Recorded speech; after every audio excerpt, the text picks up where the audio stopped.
사순절 말씀 묵상 29번째 시간입니다. 마태복음 27장 39절로 43절입니다. 지나가는 자들은 자기 머리를 흔들며 예수를 모욕하며 이르되 성전을 헐고 사흘에 짓는 자여, 내가 만일 하나님의 아들이어든 자기를 구원하고 십자가에서 내려오라 하며, 그와 같이 대제사장들도 서기관들과 장로들과 함께 희롱하여 이르되 그가 남은 구원하였으되 자기는 구원할 수 없도다. 그가 이스라엘의 왕이로다. 지금 십자가에서 내려올지어다. 그리하면 우리가 믿겠노라. 그가 하나님을 신뢰하니 하나님이 원하시면 이제 그를 구원하실지라.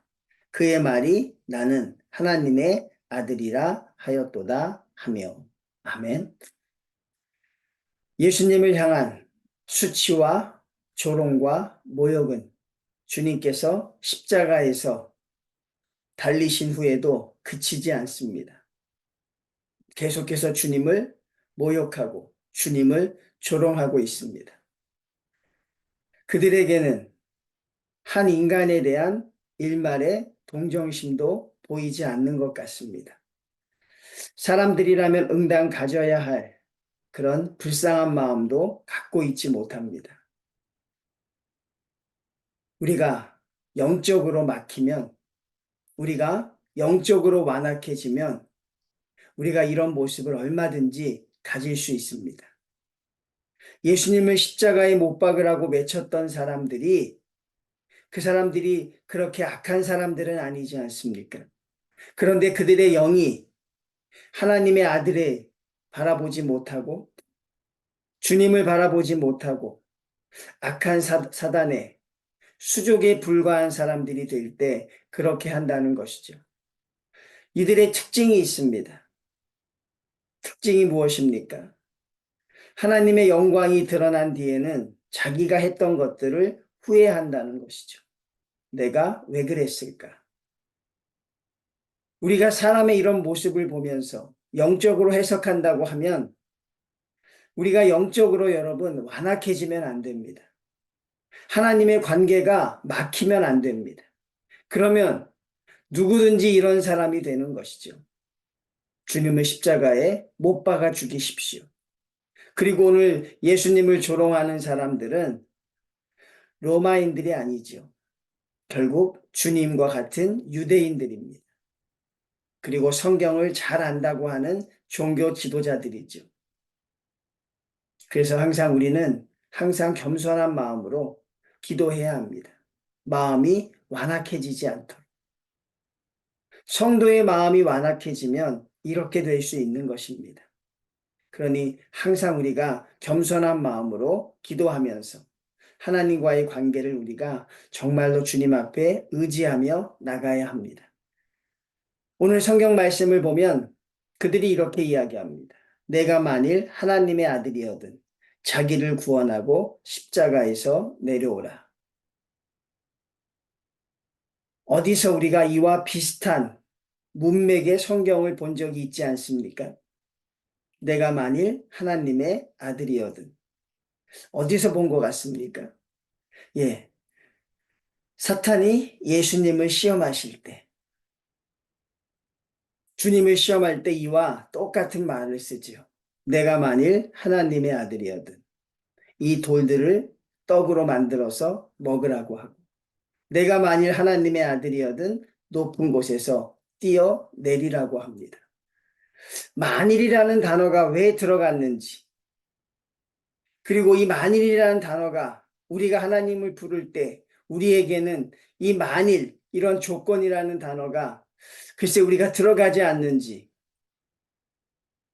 우리가 가끔 너무 괴롭고 힘들 때 그런 고백을 하죠.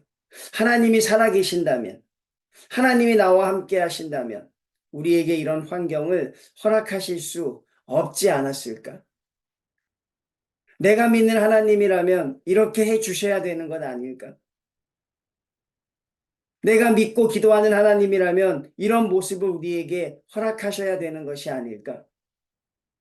우리가 너무 힘들고 괴로우면 그런 고백을 할 때가 있죠. 오늘 이들의 고백을 보면, 이들의 말을 보면 내가 만일 하나님의 아들이거든 십자가에서 내려오라. 그러면 믿겠다는 것입니다. 십자가에 달리신 예수님은 하나님의 아들이라 믿을 수 없다는 것입니다. 하나님의 뜻은 예수님이 십자가에 달리시는 것이죠. 그런데 사람들의 뜻은 무엇입니까? 십자가에 달리신 예수님이 다시 내려오시는 거였습니다. 내려오셔서 무기력한 십자가의 왕으로 있지 말고 이스라엘의 강력한 왕이 되달라는 것이고 사람들이 원하는 먹을 것, 그들의 명예, 그들의 권력, 그들이 원하는 것을 줄 수 있는 왕이 되달라는 것입니다.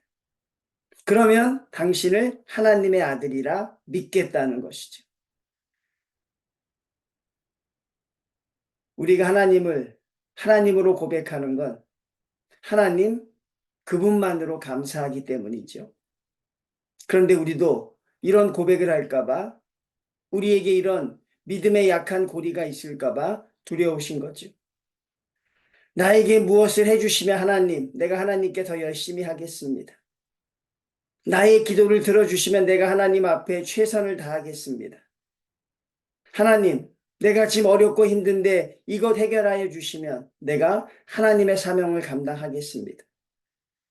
악한 사단이 물었던 질문과 오늘 성경에 등장하는 이 유대인들이 주님께 했던 그 질문과 우리가 하는 질문이 크게 다르지 않지요. 그러면 우리가 그런 말을 하게 된다면 우리는 그 순간만큼은 하나님의 성도가 아닌 것이죠. 왜 아닙니까? 십자가에 달려 계신 예수님을 내려오라고 하니까요. 내려와야 믿겠다고 하니까. 마지막에 보면 이런 말씀도 있습니다.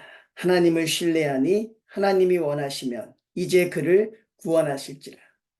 이게 유대인들의 생각이었죠. 하나님을 신뢰하면 하나님이 무엇인가 하여 주실 것이다. 그 무엇인가, 우리가 무엇을 기대합니까, 성도님들? 우리에게도 무엇인가 생길 것이라고 기대하십니까? 그래야 하나님을 정말 살아계신 하나님으로 믿으려고 하는 것입니까? 나에게 좋은 일이 있고 나에게 기쁜 일이 있고 그래야 내가 하나님을 믿는데 신바람이 날 것 같습니까? 주님이 이렇게 십자가에 달리시는 약한 모습, 무기력한 모습을 보이신다면 나도 하나님을 살아계신 하나님이라고 믿기 곤란하다고 말하는 그런 말처럼 들려서 더 두렵고 떨리는 것이죠. 십자가에 달리신 예수님이 하나님이십니다. 십자가에 달리신 예수님은 우리에게 모든 걸 다 주셨습니다. 십자가에 달리신 예수님을 보면서 다른 것을 주십시오. 우리에게 모든 것을 주신 예수님을 보면서 이것을 주십시오. 라고 고백하는 성도의 그 고백이 얼마나 부족해 보이고 참 초라해 보이느냐 하는 것이죠. 그래서 우리는 누누이 강조하지만 그들과 우리가 크게 다르지 않은 것이 또한 두려운 것입니다. 그들과 우리가 별로 다르지 않다는 것입니다. 내가 만일 하나님의 아들이어든 하나님은 우리에게 모든 걸 주셨습니다. 십자가는 하나님이 우리에게 모든 걸 주셨다는 하나님의 완전한 사랑의 표현인 것이죠. 그 사랑 앞에서 정말 조건들을 내세우면서 하나님, 그렇게 하시면 내가 하나님을 믿겠습니다라고 고백하는 그 성도들의 그 고백은 너무나도 부족한 고백이라고 생각됩니다. 성도님들, 기다리십시오. 인내하십시오. 십자가에 달리신 예수님을 제가 회피하지 말라 그랬죠. 바라보십시오. 지금은 주님께서 십자가에 달리실 시간입니다. 지금은 주님이 모든 고난을 이겨내셔야 할 시간입니다. 그렇지만 그 시간이 끝나면 영광의 시간이 기다리고 있다는 것을 우리는 잊지 말아야 한다는 것입니다. 십자가는 영광을 받는 자리가 아닙니다. 십자가는 고난이 끝나는 자리가 아니죠. 바로 십자가는 고난을 감당해야 되는 시기라는 것을 잊지 마셔야 합니다.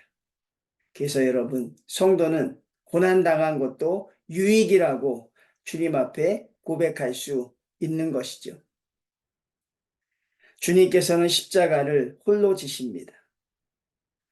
십자가는 사람이 죽어가는 과정 속에서 인간이 당할 수 있는 모든 고통을 당하며 서서히 죽어가는 끔찍한 형벌입니다. 그 형벌을 당하시는 주님, 홀로 지시는 주님 앞에 우리가 주님을 응원하지는 못할 망정, 그 큰 사랑 앞에 하나님, 나에게 이것을 주시면 내가 하나님을 믿겠습니다. 라고 고백하는 그 우리의 고백은 너무나도 성숙하지 못한 고백이라는 생각이 듭니다. 성도님들, 지금은 고난의 때입니다. 그 고난을 이겨낼 수 있는 능력을 달라고 기도하십시오. 그리고 하나님 한 분만으로 감사할 수 있는 입술의 고백이 아니라 정말 진심으로 하나님 한 분으로 인하여서 정말 그 감사함이 사무칠 만큼 너무나도 큰 감사가 하나님에게 우리가 상달될 수 있도록 우리의 믿음이 더욱더 성실하고 우리의 믿음이 더욱더 주님 앞에 견고해져야 될 줄로 믿습니다. 사랑하는 성도님들, 하나님 한 분으로 감사할 수 있는 저와 우리 모든 성도님들 되시기를 주님의 이름으로 축원을 드립니다.